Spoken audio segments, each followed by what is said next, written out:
my life was like that. Just hang out with us. We do this every Friday night. So Kevin, thank you for being here. Congratulations. This film, it rips. It really does. Can you talk about how it began? Were you, like the rest of us, trapped inside a hermetically sealed bubble and afraid of the world, and you thought, yeah, there's a story here? Yeah. Well, I don't know if there was it was sort of a collaboration. As a collective, you know, me and my team, Ben Fast, who produced the film, he's here. Nathan Kraft, who is, you know, also responsible for the script a lot, as we co-wrote it together. And it began as, you know, we were all on Zoom, we were all working together, we were all on the phone, we couldn't get in the same room, and we were going like everyone else. We were living in a bubble, and we were uncertain, and we were just full of fear and full of the unknown, and we just wanted to channel it some kind of way, and just sort of speak to what we were all feeling and that uncertainty. And there's also a certain amount of sort of COVID rage in here. Yeah. And I just think it's meant to be a way to release stuff, you know, for what we've been through. It was really interesting you say that as a relief. It was interesting. Early on, opening the film, the person coughs in the car park. The wipes came out at home. I was that person that was wiping down. I mean, Me too. Yeah, it was insane. But it's interesting to hear now the response from an audience, even though the COVID's still out there, pandemic's still happening to some extent, but it's interesting to look back. Did you think about that when you were writing, how it would play kind of scrolling forward? Well, when exactly did you write this? Right after Ben?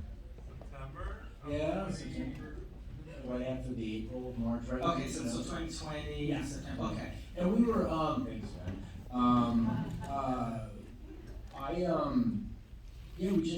We knew it was gonna play as a period piece. There was no way we were gonna make the movie and have it out the next week. So we kind of said, you know what, let's make this a period piece. Let's take everyone back to those first few days, that first month when everything was just so unknown, because we knew more then in September when we were writing it, but we had to go back and just sort of address what we knew at the time. And did you ever, like, at that point that you're writing, did you ever think, this is too soon? Or did you think it could almost be, like, too late? We had both. Is this too soon? Is it too late? Is it dated? Like, where is this gonna fall? We didn't know. We just wanted to make a real, on the other hand, I also just was craving to make a scary movie. I wanted to do something scary again. I wanted to flex those muscles. I love chase scenes. And it's my favorite thing to do, and I just enjoy just sort of designing them and figuring them out. And Caitlin and Ben, we just had a lot of fun doing this, and then we found John Hyams. So that was my next question. At what point did John come aboard? Because John, you know, Universal Soldier. Yeah. Well, so one of the things I did during the COVID is I just watched every single movie I could consume. I just became that person, and I watched movies. I watched this movie Alone. Woo! I watched it, and I called up Ben. I go, "Have you seen Alone? You need to watch Alone. Alone's really good. It's really scary. I really like what John created in that film. It was terrifying, and I thought, I gotta meet this guy." So Ben goes, "Okay, you have a meeting on Monday at 3:00. And I was like, well, okay, well, so we talked to John. We sent him the script, and he was like, "Yeah, let's do this. This is great. This is right in my alley. And so he brought to it all of that frenetic filmmaking, all of the, you know, the camera work, and just keeping it real and on its feet and making it so grounded, and I think he did a beautiful job. Yeah. And so the script that we see here, translation from when you wrote it to the screen, did it change much at all when you're actually shooting, when John comes aboard? There's a real physicality in this, like you feel it, and it's got almost, it's got his action sensibilities in there. Yes, it does, and that's what he did so well. He took what we wrote and really brought it to life in a great way. We went to Utah, was where we filmed it, and we found that house. And John, originally he found another home, and we went, it's not too small, it's not big enough, you can't get lost in it, it's not scary. And so we settled on this house because it did every single thing the script had in it. It did it did the kitchen, it did, the antlers, it did, I mean, it did everything.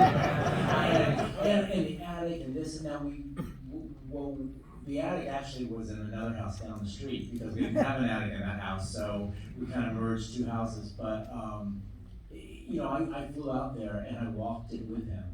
And, and I love doing that, it's fun, and then you can kind of redesign it, and I kind of acted out, and we kind of played it out ourselves, and we figured it out. I did that with Steve Miner in H2O, and we had a really, because once we had that location, I had to rewrite all those set pieces. Yeah. And so we had a really good time, and we kind of figured it, and we made it work.